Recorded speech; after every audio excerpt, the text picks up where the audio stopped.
Épître de Jacques, chapitre 5. À vous maintenant, riches, pleurez et gémissez à cause des malheurs qui viendront sur vous. Vos richesses sont pourries et vos vêtements sont rongés par les teignes. Votre or et votre argent sont rouillés, et leur rouille s'élèvera en témoignage contre vous, et dévorera vos chairs comme un feu. Vous avez amassé des trésors dans les derniers jours.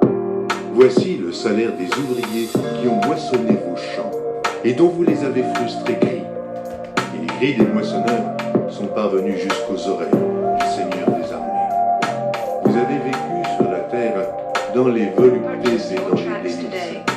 Vous avez rassasié vos cœurs au jour du carnage.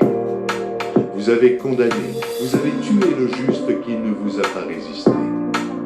Soyez donc patients, frères, jusqu'à l'avènement du Seigneur. Voici, le laboureur attend le précieux fruit de la terre, prenant patience à son égard, jusqu'à ce qu'il ait reçu les pluies de la première et de l'arrière-saison. Vous aussi, soyez patients, affermissez vos cœurs, car l'avènement du Seigneur est proche. Ne vous plaignez pas les uns des autres, frères, afin que vous ne soyez pas jugés. Voici, le juge est à la porte. Prenez, mes frères, pour modèle de souffrance et de patience les prophètes qui ont parlé au nom du Seigneur. Voici, nous disons, bienheureux ceux qui ont souffert patiemment.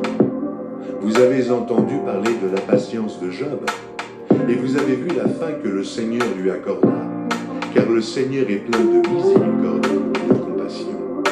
Avant toute chose, mes frères, ne jurez ni par le ciel, ni par la terre, ni par aucun autre serment, mais que votre oui soit oui, et que votre non soit non, afin que vous ne tombiez pas sous le jugement. Quelqu'un parmi vous est-il dans la souffrance? Qu'il prie. Quelqu'un est-il dans la joie? Qu'il chante des cantiques. Quelqu'un parmi vous est-il malade? Qu'il appelle les anciens de l'Église, et que les anciens prient pour lui, en loignant d'huile au nom du Seigneur. La prière de la foi sauvera le malade, et le Seigneur le relèvera, et s'il a commis des péchés, il lui sera pardonné. Confessez donc vos péchés les uns aux autres, et priez les uns pour les autres, afin que vous soyez guéris. La prière fervente du juste a une grande efficacité. Élie était un homme de la même nature que nous. Il pria avec instance pour qu'il ne plût point, et il ne tomba point de pluie sur la terre pendant 3 ans et 6 mois.